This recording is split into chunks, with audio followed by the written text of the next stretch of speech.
When the biological vessel fails, where is the consciousness deported? Buddhist realism dissects the ultimate human enigma.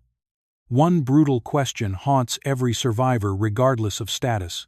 It emerges in the cold isolation of night, or during the heavy silence of a strategic retreat from reality. This primary mystery triggers our survival instinct.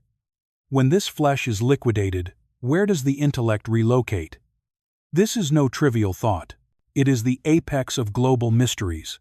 Since ancient warfare, it has dominated the human species. It is the fuel for religions and ideologies worldwide. What is our true asset? What occurs at the point of terminal failure? Humans are predators of knowledge. We must dominate the mechanics of our own existence. We need to strip away the myths of death and expose its gears. To master death, we must first analyze what chains one moment to the next. The global market is flooded with fairy tales of heavens or hellish torture chambers. Others predict total erasure or ghost-like wandering. These are just propaganda pieces of a larger geopolitical puzzle. Mere guesses. Deep down, the elite seekers demand a strategic answer that is absolute and total. We reject dogmas fed by fear or habit. We demand a protocol we can verify. Here, the Buddha's strategic insight becomes a weapon. This awakened commander offered no comforting lies or soft stories to soothe the weak. Instead, he mapped a tactical path for the mind to navigate, a method to invade the truth of mortality and the persistence of the mental stream. He didn't demand blind loyalty. He ordered us to investigate and secure the nature of reality with our own intellect.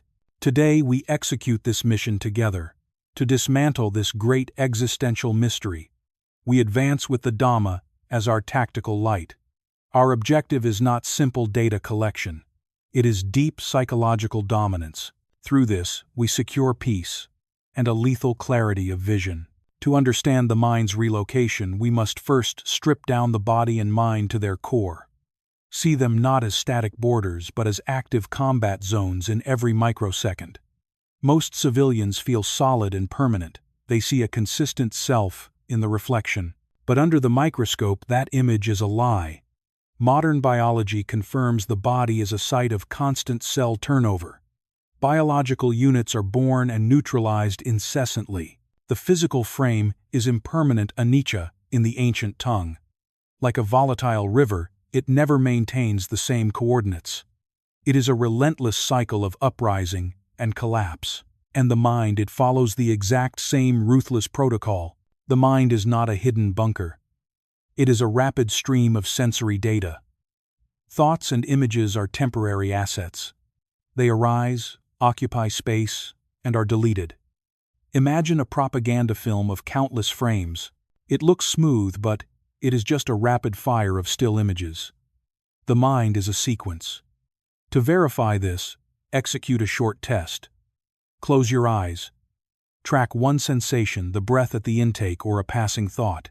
Does it hold the perimeter, or does it arise, linger, and then vanish? This constant flux of rising and falling is the only law in the arena of experience. To verify this, launch a tactical drill. Close your eyes if secure. Track one sensation, perhaps the air intake at your nose, or monitor a fleeting thought.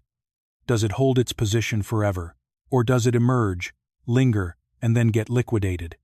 This relentless flux is the raw nature of our existence. Analyze this.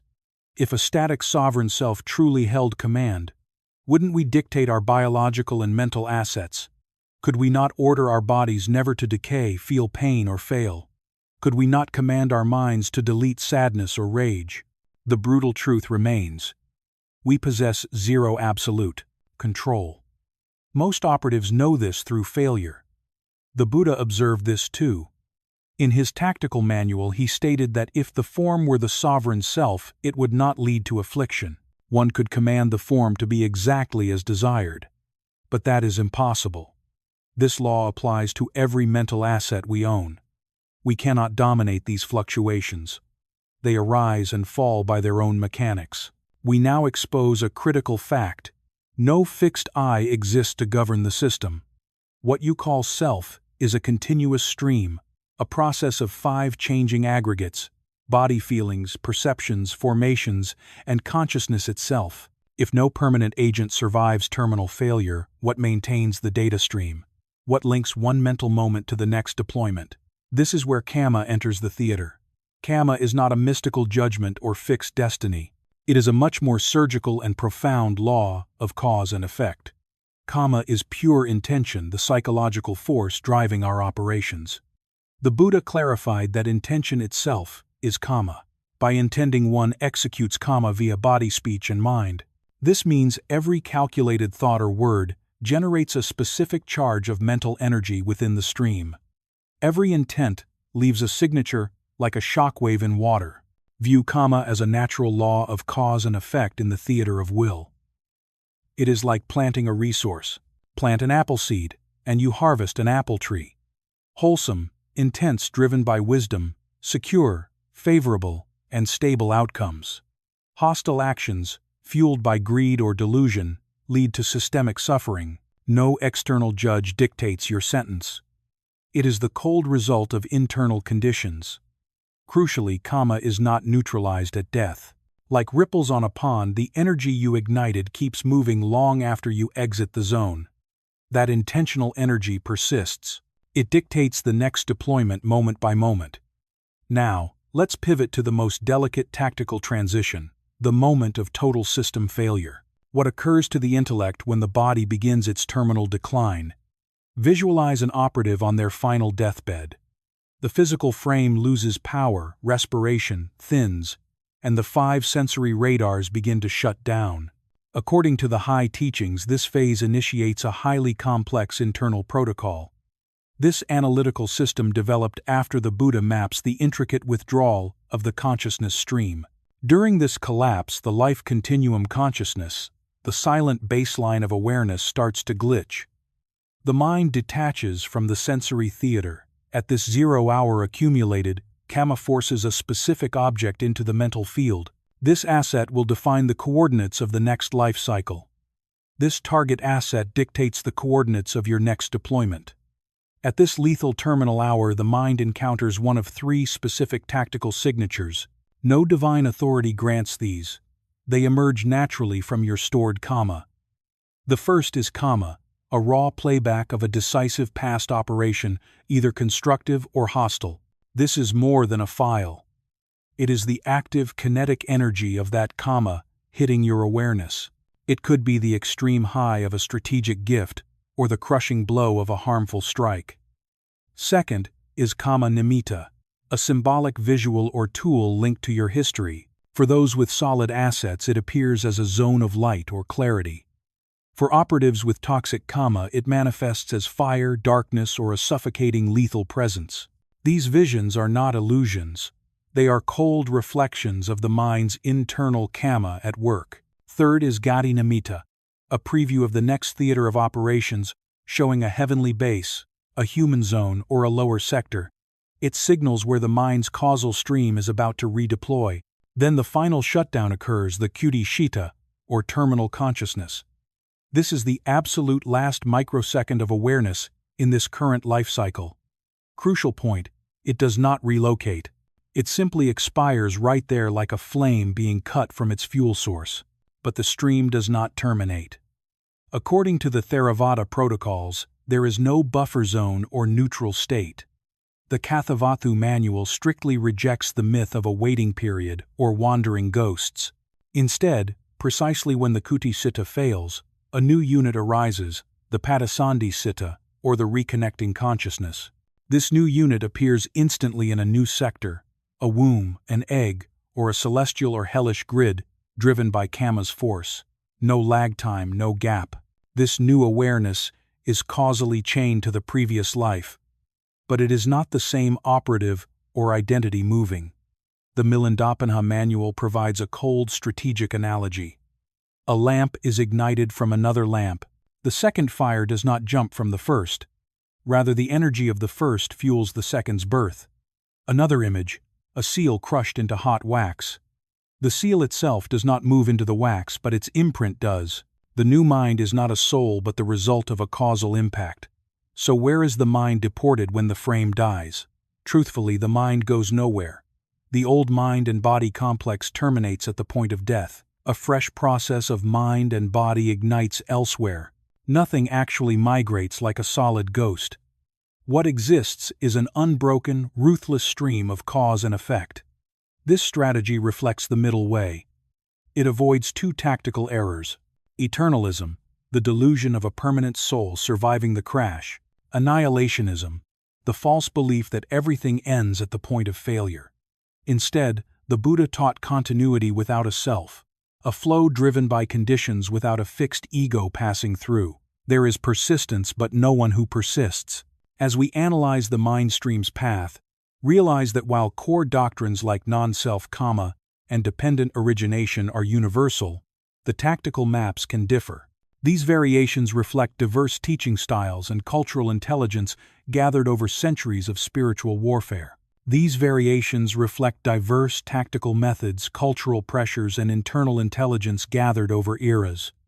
Different Buddhist sectors prioritize distinct sectors of the operations. While some focus on cold logic, others invade the inner theater of terminal failure through complex symbolic or visionary frameworks. These are not conflicting intelligence. They are different optics on the same brutal reality.